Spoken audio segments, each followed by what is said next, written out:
மதராஸ் நீதிமன்ற மண்டபத்தில்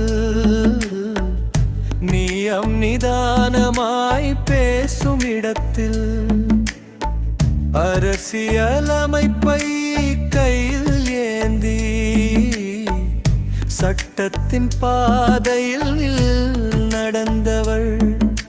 சுதந்திரம் பறிக்கப்பட்ட வேளையில் 21ஆம் பிரிவு எழுந்தது. சட்டவிரோத காவல்கள் நீக்கப்பட்டு உரிமைகள் மீண்டும் உயிர்த்தது.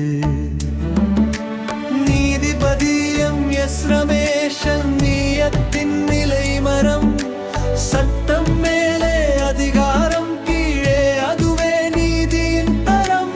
சாதி இல்லை, மதம் இல்லை, தனிநபர் தேர்வே அடையாளம்.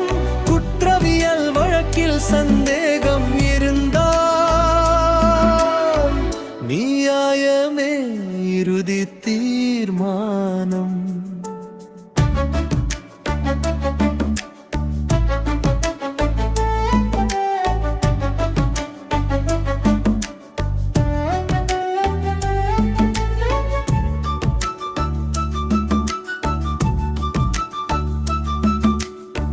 குழந்தை பாதுகாப்பில் கடுமையான தண்டனை. போக்சோ வழக்கில் தெளிவான நிலை. அதிகாரம் எல்லை மீறிய போது நீதிமன்ற உத்தரவே இறுதி சாட்சி.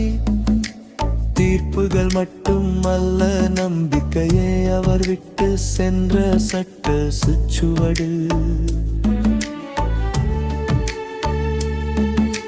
நீதிபதி எம்.எஸ். ரமேஷன் நீயத்தின் நிலை மரம். சட்டம் மேலே அதிகாரம் கீழே, அதுவே நீதியின் தரம். சாதி இல்லை, மதம் இல்லை, தனிநபர் தேர்வே அடையாளம். குற்றவியல் வழக்கில் சந்தேகம் இருந்தால்